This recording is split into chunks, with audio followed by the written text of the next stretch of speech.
kita rajin ke gereja, iya, oke, kita percaya pada nama Yesus, kita nggak tergoyahkan iman kita kepada Yesus.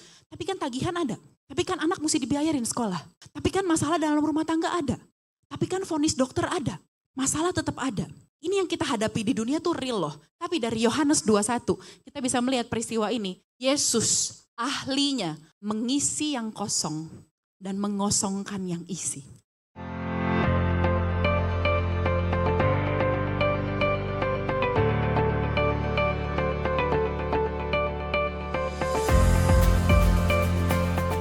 Terimalah salam dari mimbar ini. Shalom kerinduanku church. Apa kabar sore hari ini? Luar biasa, puji nama Tuhan Bapak Ibu Saudara sekalian. Sore ini saya masih mau mengambil tema pasca kebangkitan Tuhan Yesus. Seperti yang minggu lalu saya katakan, dalam rentang waktu 40 hari dari kebangkitan Yesus sampai naiknya dia ke surga, 40 hari lamanya, ada kurang lebih 10 kali, Alkitab mencatat kurang lebih 10 kali, Yesus menampakkan diri kepada murid-muridnya. Menyatakan bahwa dia telah bangkit mengalahkan maut. Kurang lebih ada 10 kali dia bangkit menyatakan dirinya. Jangan lupa ya Pak, Bu, tanggal 29 Mei kita ibadah kenaikan. Biasanya orang Kristen suka lupa sama kenaikannya. Jumat Agung ingat, apalagi Natal. Oh kalau Natal mah udah heboh dari bulan September ya kan. Jumat Agung ingat, kebangkitan udah mulai lupa-lupa tuh. Bangkit ya. Kenaikan biasanya pada lupa tuh. Jangan lupa hari Kamis 29 Mei. Gereja kita ngadain ibadah seperti hari Minggu. Di 3 cabang sesinya juga berjalan seperti biasa. Sampai kenaikannya ada kurang lebih waktu 40 hari. Dan hari ini saya mau membahas sebuah kisah yang menarik. Dan ada sebuah detail yang menarik dari kitab, dari Injil Yohanes. Kita baca dulu yuk. Yohanes 20 ayat 30-31. Memang masih banyak tanda lain yang dibuat Yesus di depan mata murid-muridnya yang tidak tercatat dalam kitab ini. 31.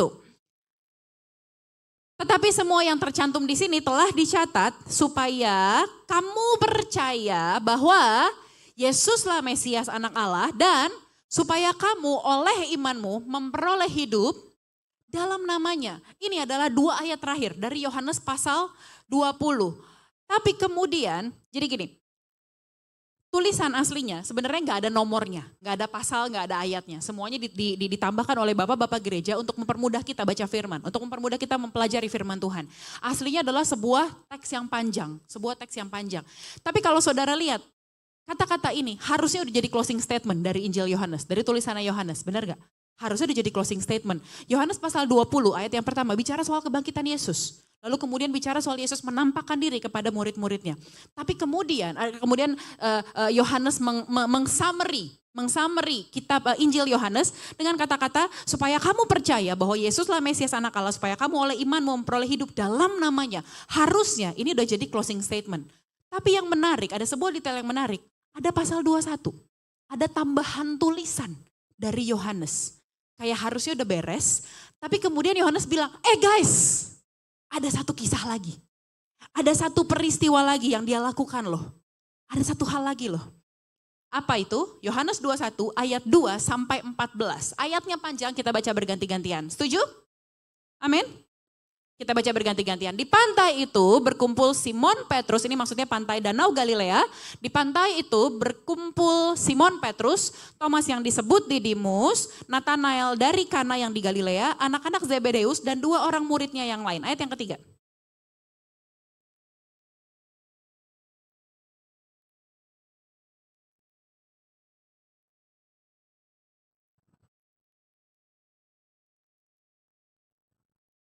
Ketika hari mulai siang, Yesus berdiri di pantai. Akan tetapi murid-murid itu tidak tahu bahwa itu adalah Yesus.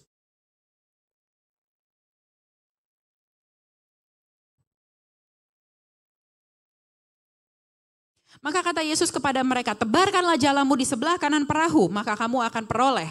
Lalu mereka menebarkannya dan mereka tidak dapat menariknya lagi karena banyaknya ikan.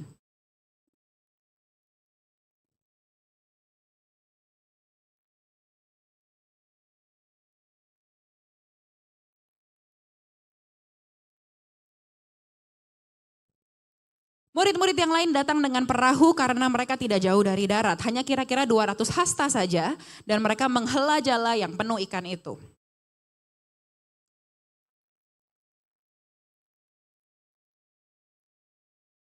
Kata Yesus kepada mereka, bawalah beberapa ikan yang baru kamu tangkap itu. 11.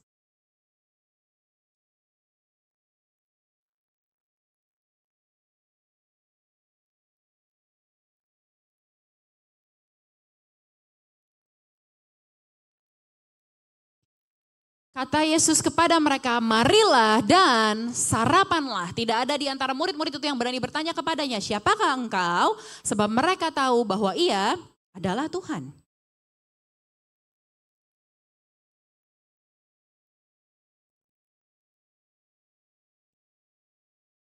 Itulah ketiga kalinya Yesus menampakkan diri kepada murid-muridnya sesudah ia bangkit dari antara orang mati. Dari Yohanes 20 bagian akhir bicara soal jaminan hidup yang kekal. Percaya kepada Yesus, kau percaya kepada namanya maka kau akan beroleh hidup. Oke? Tapi ada penambahan dalam Yohanes 21, ada sebuah kisah lagi. Dari sebuah yang harusnya udah closing, tapi Yohanes menambahkan sebuah kisah lagi, sebuah peristiwa lagi. Menegaskan bahwa gini, oke, kita percaya pada Yesus, kita percaya pada namanya, we gotta get to heaven. Ya, kita percaya, kita ke sorga, kita beroleh hidup karena namanya. Kita, oke, itu jaminan buat kita. But then, kita kan masih hidup di dunia. But then, ini yang kita hadepin kan real. Petrus semalam-malam menangkap ikan, gak dapat apa-apa, itu kan real. Dia menjadi nelayan, kembali menjadi nelayan, terus gak dapat ikan, itu kan real. Itu kan masalah yang real. Kita bekerja, kita terima Yesus, kita percaya pada Yesus, kita udah bertobat, kita udah dibaptis selam, kita ikut TS, kita rajin ke gereja. Iya, oke, kita percaya pada nama Yesus, kita nggak tergoyahkan iman kita kepada Yesus. Tapi kan tagihan ada. Tapi kan anak mesti dibiayarin sekolah. Tapi kan masalah dalam rumah tangga ada. Tapi kan vonis dokter ada. Masalah tetap ada. Ini yang kita hadapi di dunia tuh real loh. Tapi dari Yohanes 21, kita bisa melihat peristiwa ini. Yesus ahlinya mengisi yang kosong dan mengosongkan yang isi. Hello. Dari kisah ini kita melihat jalannya semalam-malaman ditebar. Dapat hasil? Mereka tidak dapat apa-apa. Yesus tanya, adakah kamu punya lauk pauk? Mereka bilang, enggak ada. Tapi kemudian Yesus suruh mereka tebarkan jala dan banyak banget mereka dapatnya. Kisah dalam Yohanes 21 ini mirip dengan Lukas 5. Kita belajar sedikit ya. Mirip dengan Lukas 5. Lukas 5, 4-6. Setelah selesai berbicara, ia berkata kepada Simon, bertolaklah ke tempat yang dalam dan tebarkanlah jalamu untuk menangkap ikan. Ayat yang kelima. Simon menjawab,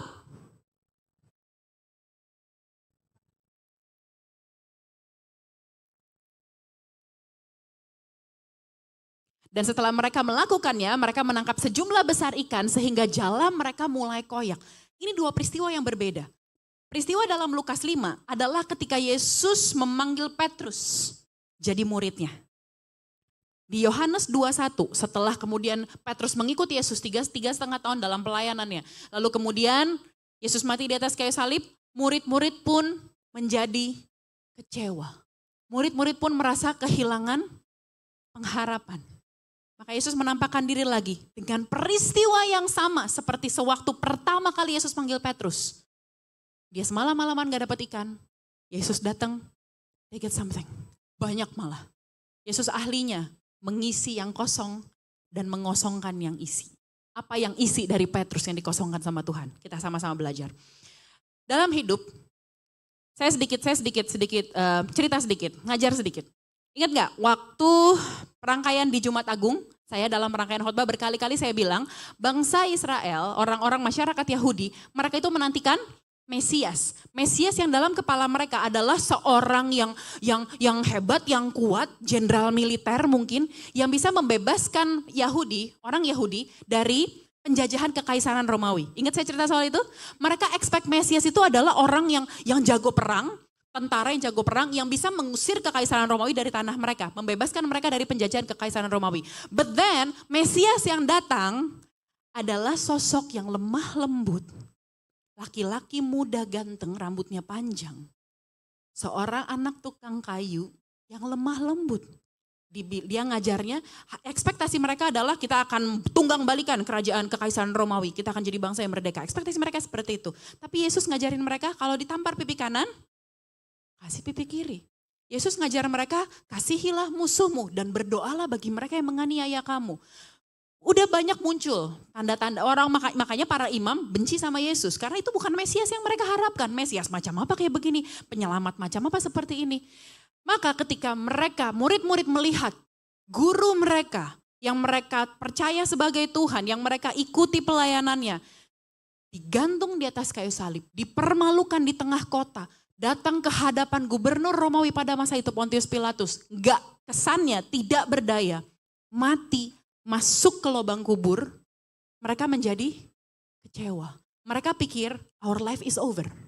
Mereka pikir selesai hidup kita. Mau ngapain lagi kita? Orang ini dibunuh oleh para imam. Waktu itu saya bilang para imam punya kekuasaan, punya power di masyarakat Yahudi. Mereka dibunuh oleh para imam, Yesus dibunuh oleh para imam. Gubernur Romawi pun angkat tangan. Dan mereka sebagai pengikutnya mau jadi apa? Gawat, mati kita. Dikejar-kejar kita. Makanya kalau saudara lihat dalam peristiwa kebangkitan Yesus, murid-murid itu ketakutan. Makanya mereka berkumpul dalam ruangan yang terkunci. Karena mereka takut sama tentara Romawi. Mereka takut sama para imam. Mereka merasa guru mereka, pelindung mereka, pemimpin mereka udah mati. Mereka dalam ketakutan. Mereka dalam kekecewaan. Mereka dalam merasanya our life is over. Makanya pada sore hari ini judul khotbah saya beri judul When It Feels Over. Ketika rasa-rasanya selesai hidup kita. Ketika rasa-rasanya mati kita. Ketika kekecewaanmu mungkin terhadap apa yang kamu doakan Tuhan gak kasih. Mungkin apa yang kamu puasa-puasain tapi Tuhan gak kasih. When you feel it's over. Ketika kamu merasa pengharapanmu terakhir satu-satunya udah gak ada harapan lagi. Then what?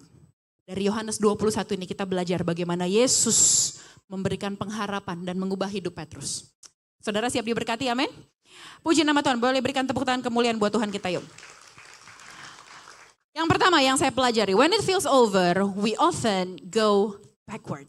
Ketika rasa-rasanya semuanya sudah berakhir, kita cenderung kembali ke belakang, mundur. Kita cenderung bergerak mundur. Pak, Bu, gini, kita mengerti salib, we experience salib, kita mengerti soal salib, kita percaya soal salib, adalah ketika salibnya udah kosong. Ketika Yesus sudah gak ada di situ, kita udah tahu the end of the story. Dari kecil, dari kita kecil, pertama kali sekolah minggu, I don't know umur berapa. Anak saya, Gene, itu dari umur 1,5 tahun udah sering saya bacain cerita. Ada Alkitab yang buat anak-anak tuh. Udah sering saya bacain cerita, Tuhan Yesus mati tapi kemudian bangkit. Dari kecil, dari kita udah mulai bisa berkomunikasi. Kita diajarin bahwa Yesus mati dan kemudian bangkit. Murid-murid gak tahu dia akan bangkit. Berkali-kali Yesus kasih tanda. Dalam 3 hari aku akan mendirikan kembali bait Allah. Tapi murid-murid gak ngerti. Yang mereka lihat, guru mereka mati. Yang mereka lihat pemimpin mereka mati. Diserahkan ke tangan para imam, ke tangan tentara Romawi. Mereka mengexperience salib. Itu buat mereka salib adalah sebuah tanda tanya besar. Nggak seperti kita pakai kalung salib bangga ya kan. Orang Kristen. Karena kita melihat salib sebagai simbol kemenangan kita. Sebagai tanda penebusan kita. Tanda kita menang, salib. Tapi buat mereka salib adalah sebuah tanda tanya besar. Mereka pasti bertanya-tanya. Kita sia-siain hidup kita ya? Kita tuh masing-masing udah punya profesi loh. Petrus dan teman-temannya, mereka semua nelayan. Mereka udah punya profesi. Matius, pemungut cukai. Mereka udah punya profesi. Terus kemudian mereka meninggalkan hidup mereka mengikuti Yesus selama 3 tahun kurang lebih, but then Yesusnya mati. Mereka merasa, apakah kita menyia-nyiakan karir kita menyia-nyiakan hidup kita, menyia-nyiakan 3 tahun hidup kita untuk kemudian guru kita ninggalin kita, meninggalkan kita sendirian, bukan hanya ditinggalin terus kemudian kita dikejar-kejar lagi sama orang-orang yang membunuh dia. Can you imagine? Bisa bayangin sampai sini. Timbul kekecewaan di hati para murid dan kita bisa lihat bagaimana mereka berusaha untuk memendam kekecewaan mereka dengan kembali menjadi nelayan. Yohanes 21 ayat yang ketiga. Simon Petrus berkata kepada mereka, aku pergi menangkap ikan. Lalu apa kata teman-teman ya? Kami pergi juga dengan engkau. Kita belajar sedikit. Gini, dalam budaya Yahudi pada saat itu, profesi nelayan bukan suatu hal yang buruk. Oke, bukan satu hal yang hina gitu. Let's say lah kalau misalnya kayak pemungut cukai, kita tahu masyarakat Yahudi gak suka sama pemungut cukai karena mintain uang mereka. Orang jahat lah dinilainya. Tapi gak ada yang salah untuk jadi nelayan. Gak ada yang salah jadi nelayan. Petrus gak tiba-tiba dulunya nelayan, terus ikut Yesus ninggalin jadi nelayan, terus Yesus mati dia bukan jadi nelayan lagi, dia jadi penjual narkoba gitu. Gak ada yang salah dengan jadi nelayan. nggak ada yang salah dengan itu. Tapi jelas pada Lukas 5 ketika Yesus memanggil Petrus ikut dia, Yesus bilang mulai sekarang kamu bukan lagi jadi penjala ikan. Kamu menjadi penjala manusia. Yesus sudah kasih panggilannya, bukan jala ikan. Bukan nelayan yang nebarin jala dan dapat ikan. Tapi menjadi penjala manusia. Udah ada panggilannya sejak semula. Tapi dalam bahasa Yunani, kata Simon Petrus kepada mereka, aku pergi menangkap ikan. Kalimat aku pergi menangkap ikan dalam bahasa Yunani, aslinya, tulisan aslinya, Babu saya harus beritahu bahwa perjanjian baru ditulis dalam bahasa Yunani. Oke, jadi dalam teks aslinya, aku pergi menangkap ikan ditulis dengan ego hupago haliewin. Saya nggak tahu ini dibacanya benar atau enggak. Tapi bentuk ini secara grammatical, secara grammar, ini adalah bentuk kalimat active present. Yang artinya kegiatan yang dilakukan terus menerus dan secara aktif. Jadi ketika dia bilang aku pergi menangkap ikan, bukan seperti kayak saya bilang saya mau ambil gelas. Ambil gelas, minum, selesai taruh lagi. Bukan sebuah kegiatan yang singular gitu loh, sekali action. Tapi seperti misalnya aku mau pergi sekolah bisnis. Ada rentang waktu yang lama yang dilakukan secara konsisten. Ngerjain tugasnya, ujiannya, ke kampusnya. Kata ini, ego hupago haliewen ini, itu kalimat yang seperti itu. Artinya dia bukan menyatakan kepada teman-temannya, 6 orang temannya, dia bukan menyatakan bahwa dia hanya melakukan sebuah action, tapi dia sedang mengatakan bahwa dia mau arah hidupnya mau kemana sih? Dia menunjukkan arah hidupnya, bukan hanya sekedar tangkap ikan, masak, selesai. Tapi dia menyatakan kata aku pergi menangkap ikan, itu kayak ngomong gini, gue balik lagi jadi nelayan. Gue mau kerja jadi nelayan lagi aja. And sadly, 6 orang temannya bilang, I go with you. Kami pun juga pergi dengan engkau. Mereka menentukan arah hidup mereka. Mereka lagi mundur dari panggilannya. Petrus gak bilang aku seorang rasul, tapi dia kembali ke identitas lamanya, aku seorang nelayan. Kenapa Petrus mundur?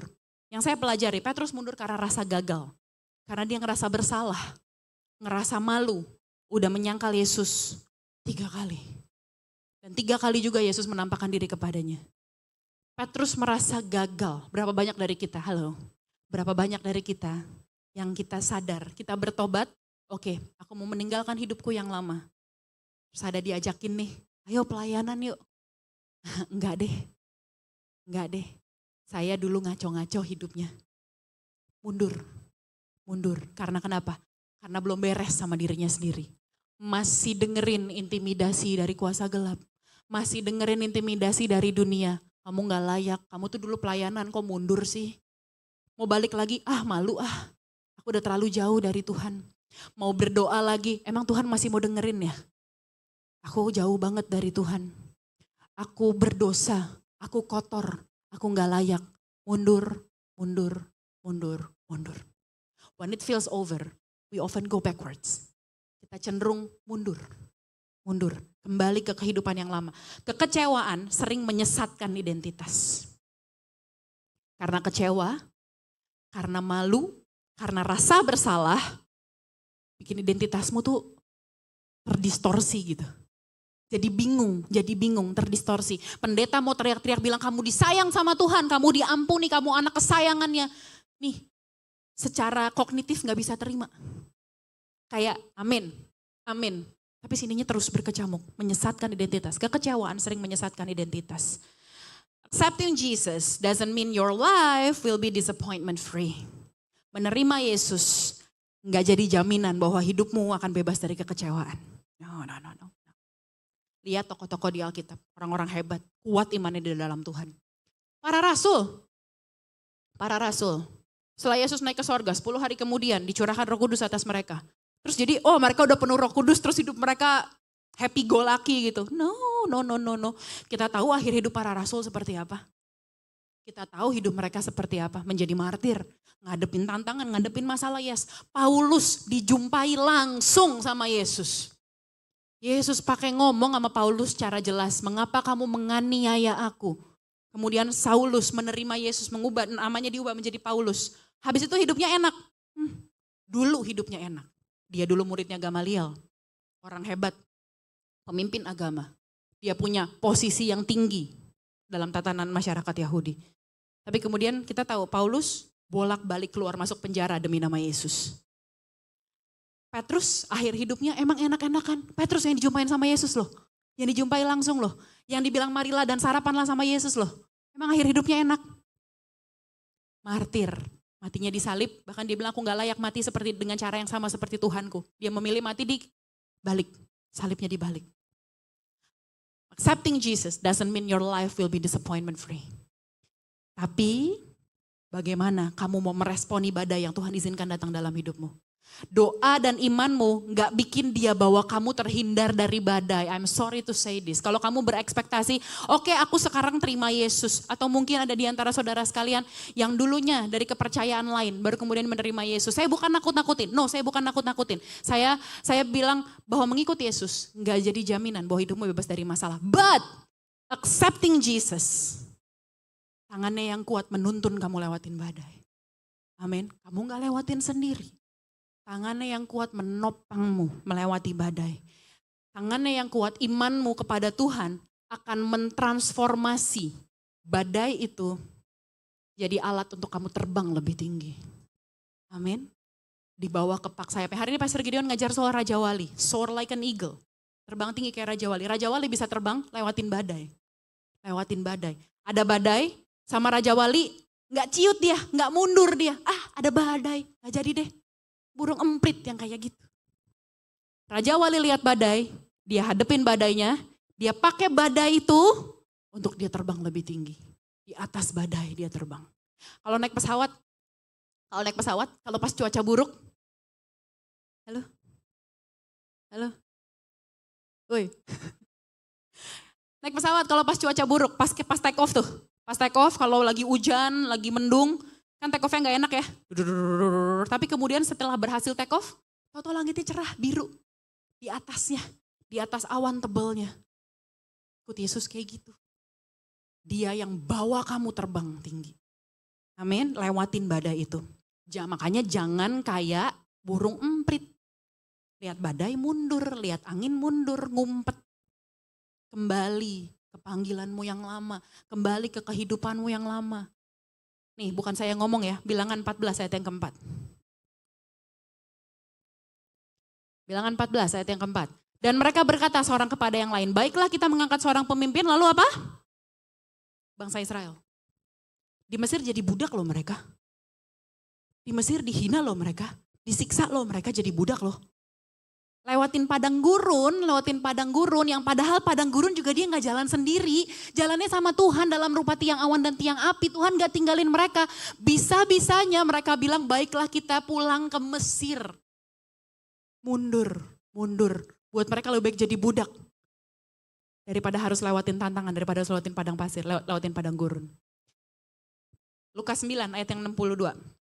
Maaf nih, bukan saya yang ngomong. Ini Yesus sendiri yang ngomong. Setiap orang yang siap untuk membajak tetapi menoleh ke belakang, tidak layak untuk kerajaan Allah.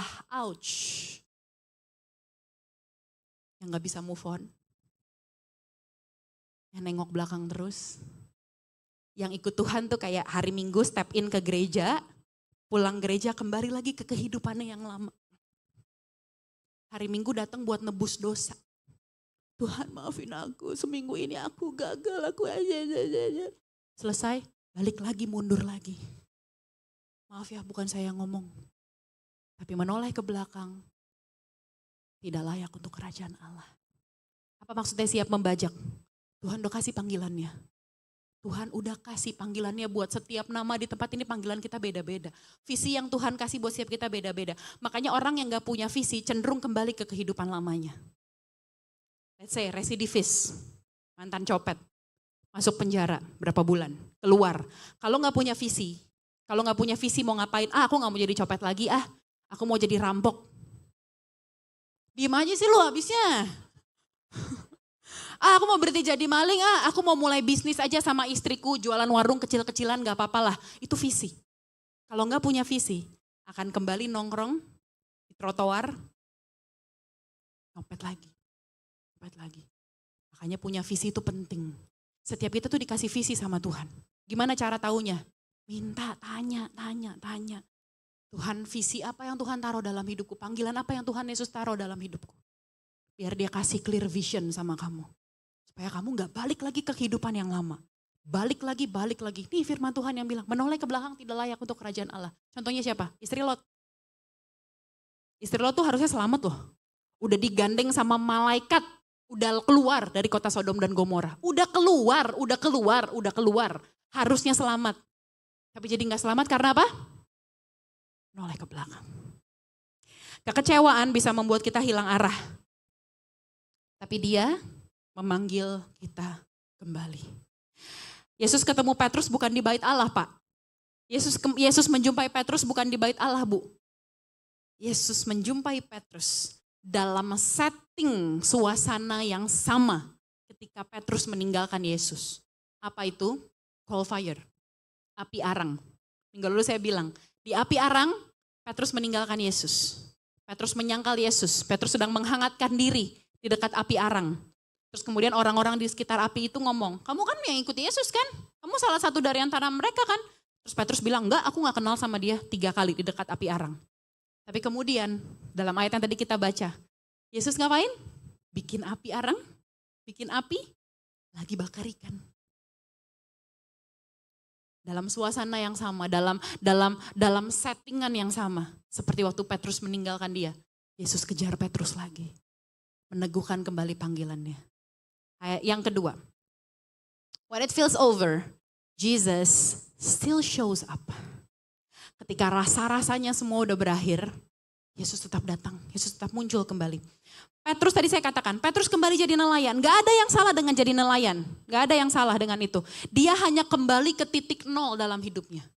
Dia udah melangkah sejauh itu, dia melihat bagaimana Yesus menyaksikan mujizat, dia diberikan kuasa oleh Yesus.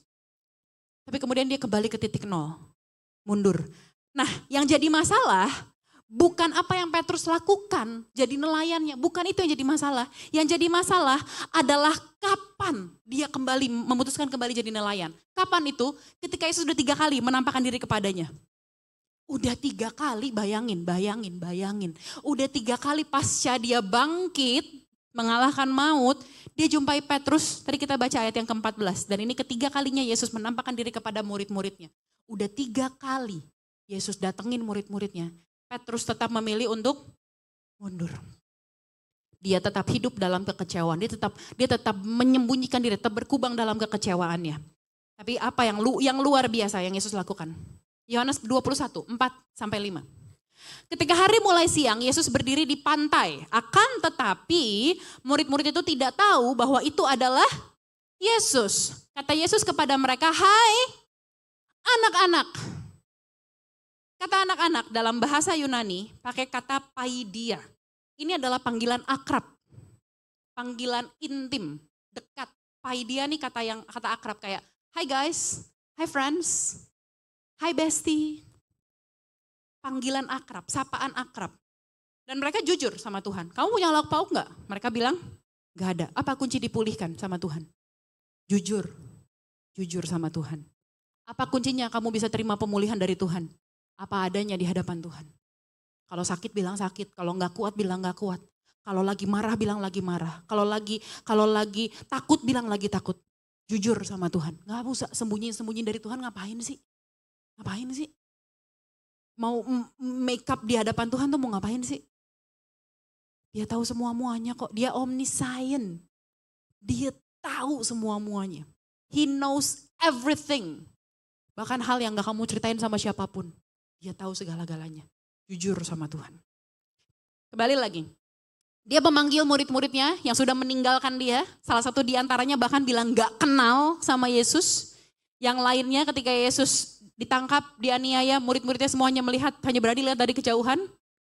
Semua meninggalkan Yesus, Yesus sendirian menanggung hinaan, cambukan, memikul salib dia sendirian. Bahkan yang pikulin salibnya bukan muridnya loh. Ya kan? Yang pikulin salib Yesus bukan muridnya, Simon dari Kirene. Bukan murid-muridnya. Pikulin salibnya sendirian, dibantuin sama orang asing. Naik ke kayu salib sendirian. Tapi Yesus masih panggil murid-muridnya, Paidia, friends, my children, hai anak-anak.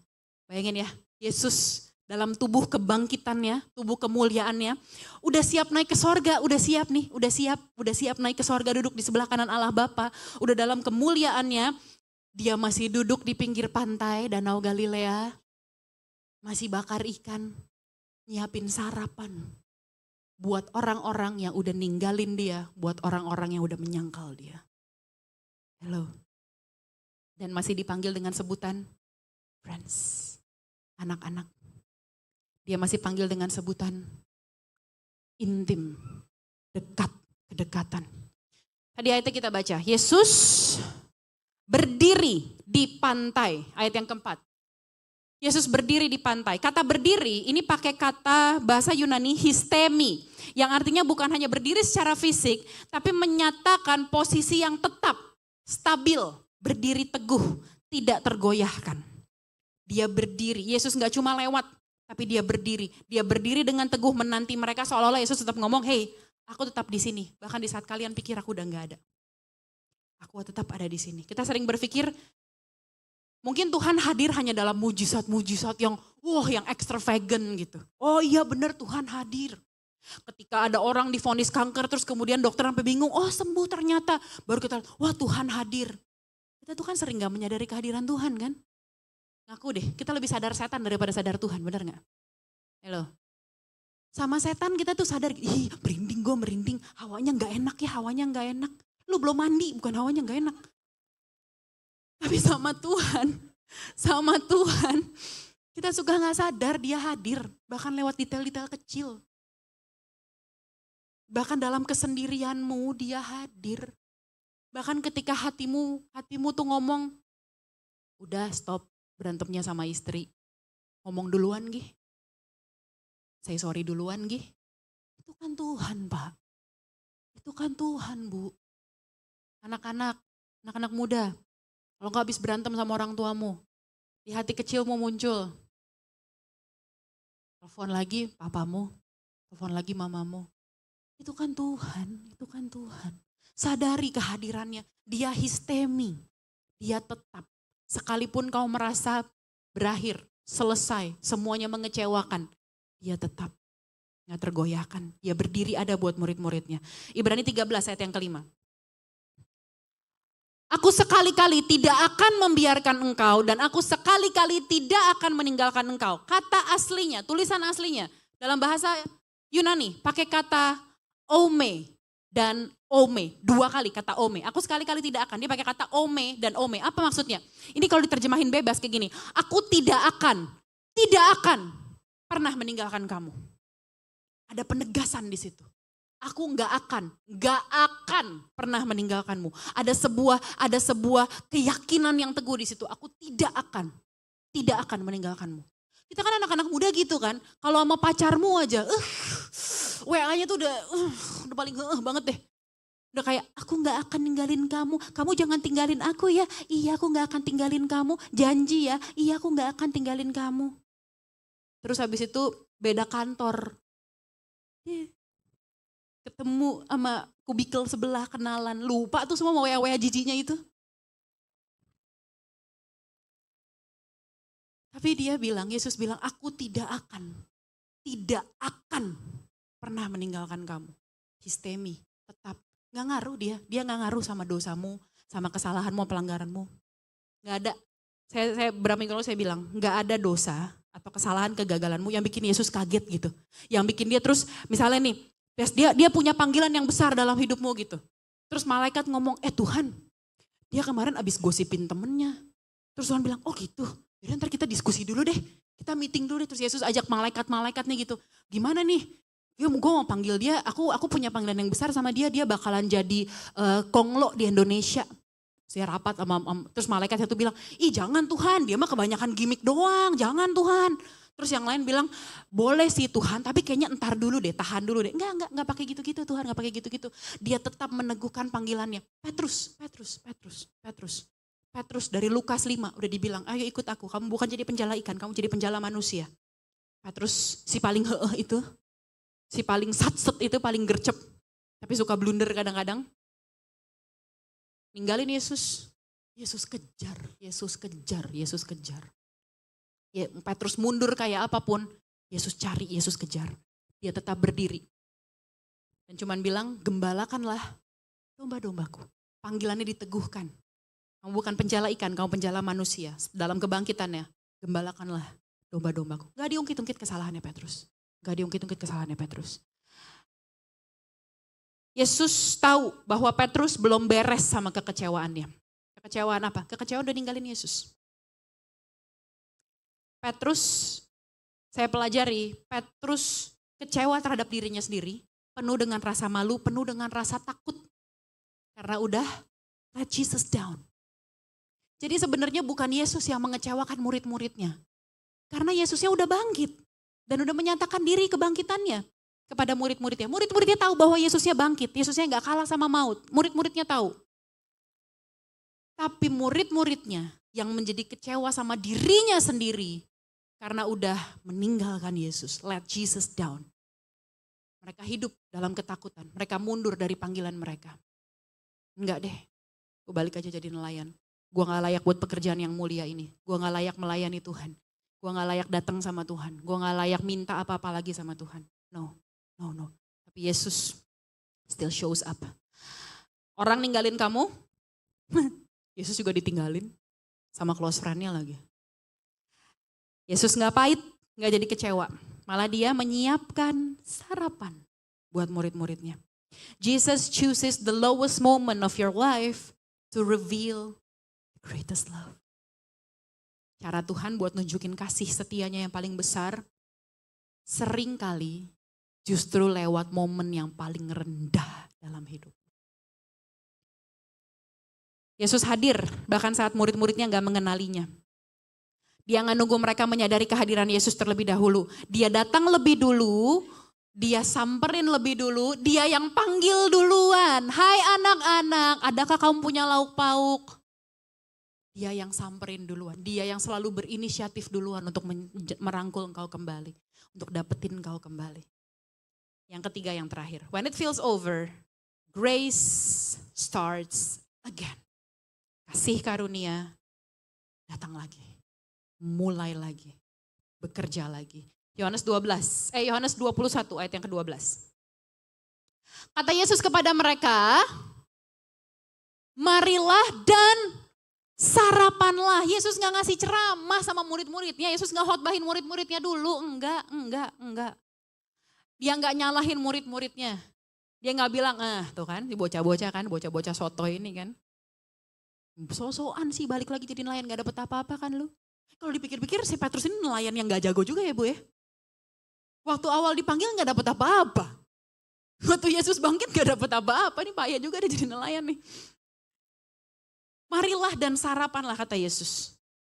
Yesus gak ngulitin dosa-dosa mereka dulu, enggak. Yesus gak kayak minggu lalu saya bayangin Yesus baperan gitu. Bocah-bocah soto itu. Woi. Dapet ikan gak? Mengenak. Makanya jangan ninggalin gue.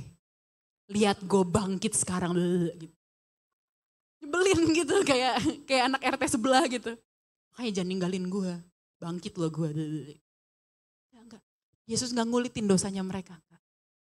Yesus gak bilang Petrus, kenapa kamu ninggalin aku sih Petrus? Bisa-bisanya kamu nyangkal aku Pet lu mah keterlaluan Pet. Yesus gak kulitin dosa mereka, Yesus gak khotbahin mereka. Yesus ajak mereka masuk dalam perjamuan sarapan. Kata sarapan dalam bahasa Yunani pakai kata aristesate yang berarti makan di awal hari. Perjamuan di awal hari yang baru. Orang sarapan kapan? Pagi-pagi, hari yang baru. Gak ada orang sarapan jam 4 sore gitu, kecuali dia intermittent fasting. Juga udah bukan sarapan namanya. Sarapan itu di pagi hari. Artinya apa? Yesus mengundang mereka masuk kembali dalam persekutuan dengan dia. Dalam keintiman dengan dia. Pak, Bu, orang yang kamu undang makan siapa? Siapa orang yang kamu undang makan? Dalam perjamuan makan, ulang tahun gitu misalnya. Siapa yang diundang? Orang dekat, betul. Orang dekat, orang dekat. Orang dekat, orang kepercayaan, sahabatmu, keluargamu. Gak ada orang, ada sih, dermawan aja gitu misalnya. Orang kalau ngundang makan, orang yang dekat. Orang yang dekat. Yesus, murid-muridnya pergi ninggalin dia. Yesus bilang, come, makan-makan sama aku yuk. Aku masak ikan loh buat kamu. Sini-sini makan. Grace starts again. Kasih karunianya baru lagi. Baru lagi, baru lagi. Dia mengundang murid-murid untuk memulai hari yang baru. Secara simbolis artinya memulai kembali hidup mereka. Yang sebelumnya mereka pikir sudah selesai. Yang sebelumnya mereka pikir panggilan mereka kayaknya udah deh cukup 3 tahun deh kayaknya. Ya udahlah, it's okay lah 3 tahun bersama Yesus, ya udahlah. Oke lah, ya at least pernah ngerasain deh kerja bareng sama Tuhan. Habis itu udah selesai, thank you. Balik ke hidup mereka yang lama. Ketika mereka pikir panggilan mereka selesai, hidup mereka selesai. Tapi Yesus mengundang mereka untuk memulai hari yang baru bersama-sama. Memulai hari yang baru bersama-sama. Tuhan belum selesai sama kamu. Bahkan di saat kamu merasa hidupmu sudah selesai, justru dia sedang memulai sesuatu yang baru. The end of me is the beginning of Jesus. Akhir dari hidupmu adalah awal dari kasih karunia-Nya Tuhan bekerja. Justru di saat kamu ngerasa, Tuhan aku udah gak sanggup lagi Tuhan, Tuhan aku takut Tuhan, Tuhan aku udah gak bisa lagi, aku udah gak punya kekuatan lagi, aku lemah, aku gak kuat, aku takut, I'm done. Justru Tuhan bilang, itu yang kutunggu, itu yang aku cari. Udah beres sama hidupmu, udah beres sama so taunya kamu, udah beres sama rencana-rencanamu sendiri, udah beres sama egoisnya kamu sendiri. Udah beres sama mendua hatinya kamu, udah beres. Good. Sekarang aku ya, sekarang giliran aku ya. The end of me is the beginning of Jesus. Kayak seorang ibu gitu, yang nyiapin makanan buat anaknya yang gagal ujian, yang remet gitu. Emang ada ibu yang anaknya pulang nih, Ma aku dapat ulangan jelek. Ya udah gak usah makan. Cari makan sendiri sana di luar, dasar anak tetangga. Bapak lu pinter, gua pinter, kenapa lu gak pinter, lu anak tetangga. Gak ada. Ibu akan tetap nyiapin makanan buat anaknya. Setelah melewati malam yang penuh dengan kegagalan, para murid disambut oleh Yesus dengan sarapan di pantai. Bukan hanya sekedar sarapan secara jasmani buat penuhin perut setelah mereka semalam-malaman gak dapat apa-apa, tapi adalah simbol pemulihan dan anugerah yang baru. Amin. D.A. Carson dalam The Gospel According to John menekankan bahwa tindakan Yesus menunjukkan bahwa Yesus memulihkan hubungan dengan para muridnya dan menegaskan kembali panggilan mereka. Murid-muridnya pergi, ninggalin dia. Yang dilakukan sama Yesus, tanya, apakah kamu mengasihi aku? Tapi diajak makan dulu. Makan-makan yuk, sarapan yuk. Kalau saudara baca ayat selanjutnya, setelah mereka selesai makan, Yesus bertanya kepada Petrus, udah kenyang dulu perutnya? Baru Yesus tanya, apakah kamu mengasihi aku? Gembalakanlah domba-dombaku. Dia memulihkan hubungan dengan murid-muridnya. Dia merangkul kembali murid-muridnya, menyatakan bahwa aku mengasihi kamu. Ayo dong, aku punya panggilan yang besar sama kamu. Dulu aku bilang kamu bukan jadi penjala ikan, jadi penjala manusia. Now, gembalakan domba-dombaku. Pak, Bu, sadar gak? Kita ini kan produk dari panggilan ini. Kita ini kan buah dari panggilan ini. Buah dari panggilan, dari ketika Yesus memulihkan Petrus, meneguhkan panggilannya atas Petrus. Dan dia bilang di atas batu karang ini aku akan mendirikan gerejaku. Jadi gereja pertama. Akhirnya kemudian kekristenan bertumbuh. Para rasul pergi memberitakan Injil, kekristenan bertumbuh. Sampai kita hari 2025, 2000 tahun kemudian. Kita ini produk dari kejadian yang kita baca ini Pak, Bu. Kita ini produk dari abis sarapannya Yesus ini. Kita hasilnya nih, kita. Kita terima janji keselamatan, kita terima Yohanes 20 tadi, yang harus jadi closing statement tadi, karena di dalam ketika engkau percaya kepada namanya, engkau beroleh hidup itu adalah hasil dari di 21 ini, Yohanes 21 ini. Kita beroleh hidup yang kekal karena ada peristiwa ini. Karena Yesus memulihkan hubungan dengan para murid dan meneguhkan kembali panggilan mereka. Kasih Tuhan gak berkesudahan. Sekalipun kau merasa hidupmu sudah selesai, kasihnya gak selesai. Panggilannya gak selesai. Dia lagi dan lagi menjangkau engkau lagi. Saya boleh undang Dennis, boleh maju ke depan Dennis? Bantu saya. Stephen Furtick bilang begini, grace is not God's backup plan after you fail. It was always His first plan. Kasih karunia bukan backup plan. Kasih karunianya itu His first plan sejak semula. Tuhan gak nunggu kamu untuk jadi sempurna, untuk memulai ulang, untuk memulai kembali. Dia cukup menunggu kamu datang dalam jamuan sarapannya. Grace is not the reward after the storm. It is the fire that welcomes you home. Api yang sama yang dibuat sama Yesus. Api itu beberapa minggu sebelumnya di tempat itu Petrus meninggalkan Yesus. Tapi di tempat itu Yesus menyambut Petrus pulang kembali, meneguhkan panggilannya. Selalu kalau bicara soal kasih karunia, saya harus menegaskan kepada jemaat Kerinduanku Church. Grace is not your license to sin. Never. Kasih karunia tidak pernah diberikan Tuhan untuk melegalkan dosamu. Untuk menormalisasi dosamu. Never. Tapi kasih karunianya ada supaya kamu gak lama-lama dalam dosa. Supaya kamu gak lama-lama lari. Jangan. Jangan lama-lama kamu ngerasa, no Tuhan aku gak layak. No, please go away from me. No, itu panggilan itu terlalu besar buat aku. Aku gak layak melayani Tuhan, aku gak layak ada di gereja. Aku gak layak berdoa sama Tuhan. No. Pak, Bu, semua yang ada di gereja ini gak ada yang layak. Semua yang di gereja ini semua orang berdosa. Nih, saya yang megang mic, saya juga orang berdosa. Kenapa saya berani bilang ini di mimbar? Supaya Bapak Ibu Saudara sekalian tahu bahwa di gereja ini yang layak ditinggalkan cuma Yesus. Not even a single person boleh dimuliakan di tempat ini. Hanya Yesus. Semua ada di sini dilayakkan oleh kasih karunia-Nya Tuhan. Kasih karunia itu yang jadi bahan bakar buat saya untuk hidup memenuhi panggilan yang Tuhan taruh dalam hidup saya. Pak, Bu, gak mudah loh buat saya untuk naik mimbar untuk berkhotbah. Beberapa kali saya bilang sama Pastor Gideon, I didn't sign up for this. Yang saya tahu saya nikah dengan pendeta. Bukan saya naik mimbar untuk jadi pendeta. Yang saya tahu saya jadi istri pendeta. Saya menyiapkan diri saya untuk hanya jadi istri pendeta. Mensupport pelayanan kamu. Bantuin kamu siapin khotbah.